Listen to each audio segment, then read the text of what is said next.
Dennis Pipion. This is my lovely wife, Miss Beatrice Pipion, but her maiden name is Beatrice Atugonza. So personally, I'm a finance and administration officer. Yes, so far we've been married 3 years. 3. Yes, she will give the details. I'm told they are very detailed. I'm correct? Yeah. Yes. So my name is Beatrice Atugonza, and I'm the wife to my lovely husband, Dennis Pipion. I am a counseling psychologist by profession, and we've been married for 3 years now. It is a beautiful union indeed, and how it began, let me tell my bit. I believe she will tell her bit. Well, I first saw Beatrice in the year 2013. Right then I was in campus. And another aspect I would like to point out that we were in school together with her brother, her elder brother, which happens to be a very close friend of mine. So we're in campus together, and I was in CU. So the first time I saw Beatrice, she came to visit our campus, and she came with her pastor, I believe. We had a function at a CU. So she came together with her pastor. They came to minister on a Sunday. That was the first time I saw her. And as weird as this may sound, when I saw her, a thought, or can I say a thought or an idea, just passed through my head. That will be your wife. Well, it sounded odd. But because, number one, her brother was my friend. Well, those times there used to be these bro codes. We don't break those kind of bro codes. You don't date your brother, your friend's sister or something. So that thought, pushed it aside. I'll let that be. So we did clear campus around that time, and the next time we met was I went to visit my friend, who is her brother. So at their place, so we happened to interact a lot. So she became my friend out of that, because her brother and I are very close, even up until this day. So we ended up being friends. So we interacted a lot, and during that time I got to know her better. And I saw, well, as men, we are very calculative. So we are always looking. If I am to get a person who we will pursue this course of life together, will she fit? Will we fit together? And those kind of things. So I had a long time to interact with Beatrice, see the kind of person she was, and I grew to not only like her, but love her. And I think towards the end of 2014, I had the courage to tell her that I have noticed you, and I feel that you are the one for me, and we could live this life together. That was towards the end of 2014. So by that time I had cleared campus, and unfortunately I got a job Bali. I was posted to Western Kenya. She was in Nairobi at that point. So that proved a little bit tricky from onset. But before even I get to that point, there was that aspect of me telling my friend, her brother, that bana, sister yako kuna vile ameweza.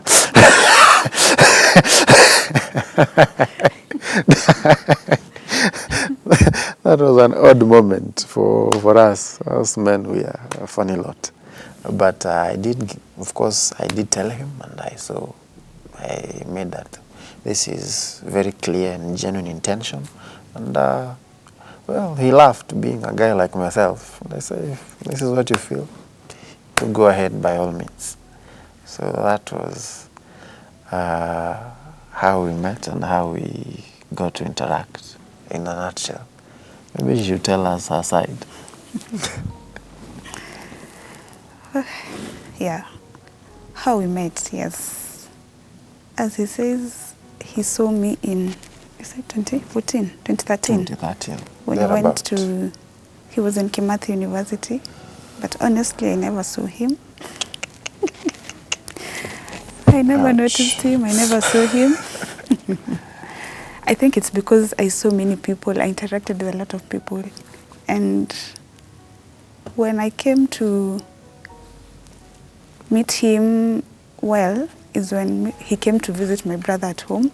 And that's when I got to know him, to interact with him. And we were just friends. So he used to come visit my brother. They used to internship.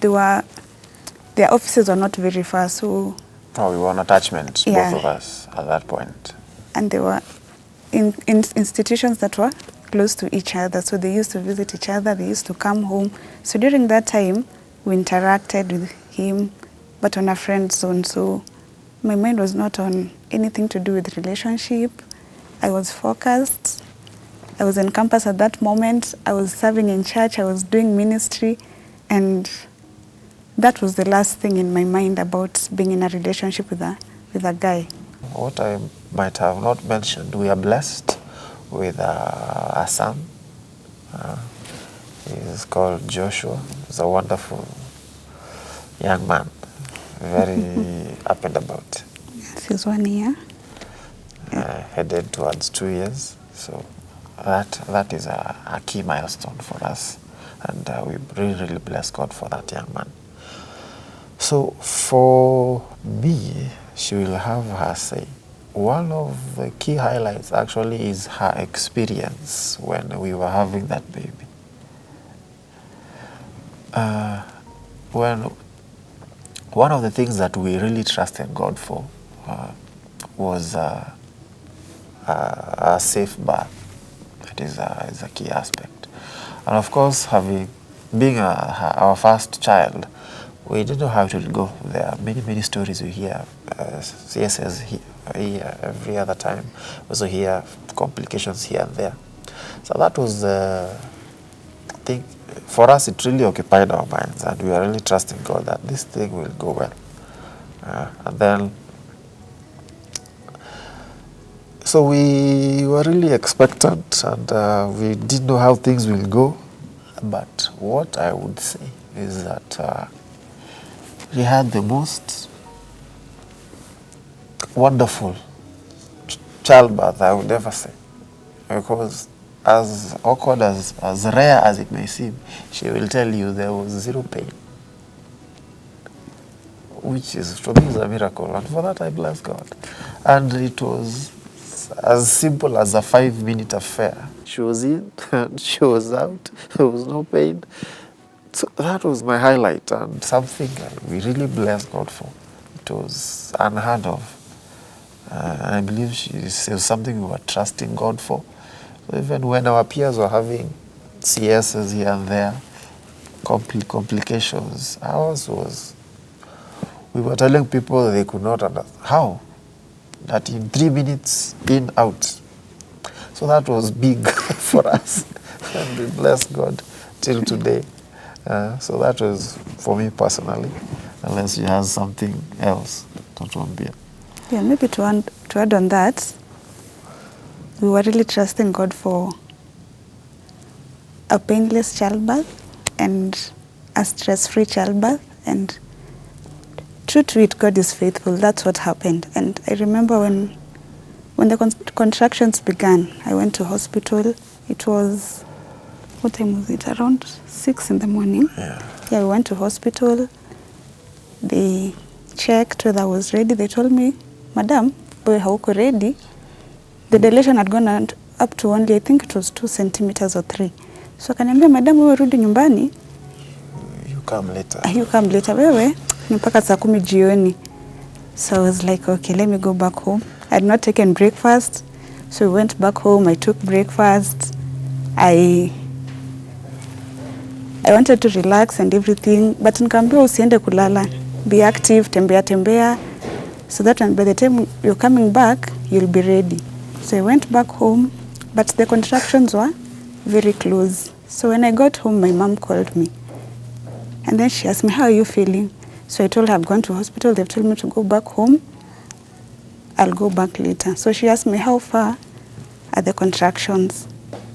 So I told her approximately about 5 minutes. And she told me, beba bag, rudi hospitali. So I told her, okay, I'm going back. So we finished taking our breakfast and we went back.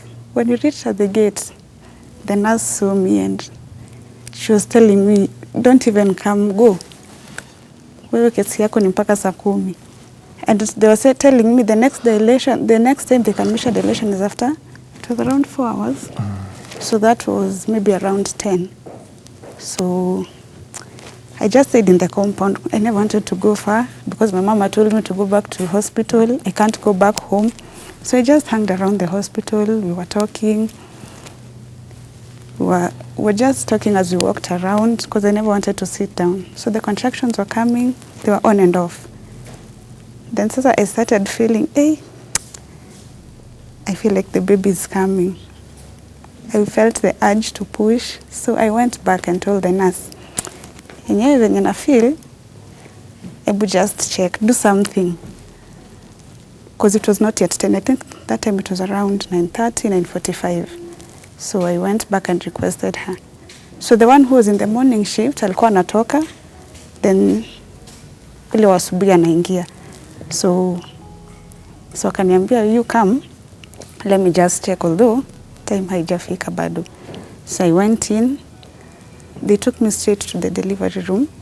I never went to the labor ward. So wakasema acha nikupimie tu hapa and then you can go. So they put me on the bed.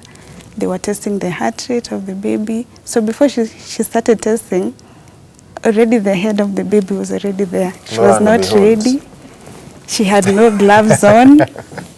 Yeah, alikuwa anakuja kupima heartbeat ya mtoto na apime dilation, then niambie enda utembee. So the first thing akaona kichwa ya mtoto and she panicked. Akaniambia don't push and everything. So she prepared herself. My bag was in the car. Nikamwambia wanitumanishie iendewe, so they brought it because it had the baby's clothes and everything. So it was brought and within a few seconds, okay, a few minutes, let me say, because they were going to measure the dilation at around 10. By 10:05, the baby was born. And it was stress-free, it was painless, and for us, it was a miracle indeed. And we were so thankful, because from the stories I'd heard before, from the showers I had gone to, the advices people were being given, zilikuwa zinanipea stress. Was giving horror stories. That time I'm expectant, but unasikia mtu mwingine akiadvisiwa and you really, what did I get myself into? But I bless God that He did it for us. Yeah. And our baby is fine. He's growing well. He has achieved every milestone in time or before time. There are many children out there when ni age mates wake, but what he's doing right now, some children have not done. So that's also a highlight, and we bless God so much.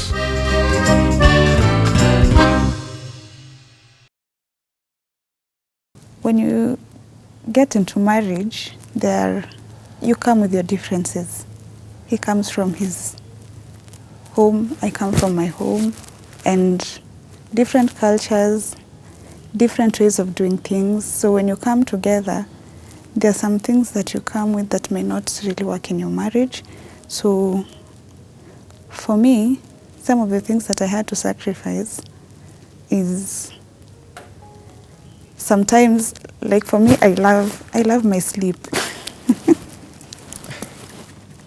I love my sleep. So sometimes we find that when he's going to work, you have to wake up early, make sure that he's prepared in the morning, make sure that by the time he leaves the house, he's good to go, then yeah, so I sacrifice my sleep. Sometimes I also have maybe to sleep late. Maybe we are having some things that we need to discuss maybe when he comes from work. Maybe you sleep early. And then also he's an early riser. So sometimes when he's awake, you just can't be in bed as the wife and feel comfortable. So you have to wake up early with him. If there's anything that needs to be done in the house, you do. And as well as ile tu sasa mmeamka pamoja, okay, you can't remain in bed and your husband is eti ameamka ameosha vyombo, ameosha nyumba. So sometimes it's challenging. So I had to sacrifice that. Then yeah, sometimes some weaknesses that he has, you have to bear with them as he gradually changes. In marriage, there is no way that unaweza ingia leo marriage and tomorrow you're perfect. It's a process. We are perfecting it day by day. So being patient with him, sometimes nam request kitu maybe anasahau kufanya, and you have you have to be patient with him because it's a process. Understand it's a process. Be patient, because kitambo nilikuwa na jam, but I came to a point and saw that hey, yenye iko jam, I have to work on it. So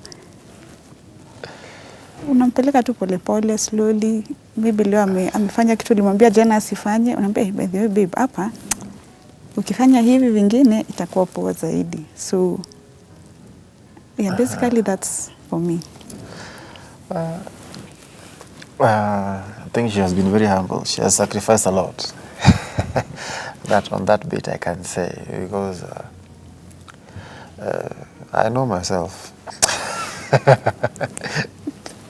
So at times, and also one thing that we might have failed to point out, I am a firstborn where I am born. She is a lastborn. So you get that picture. So having said that, where I am even also in my workplace, I am the one who tells people what to do.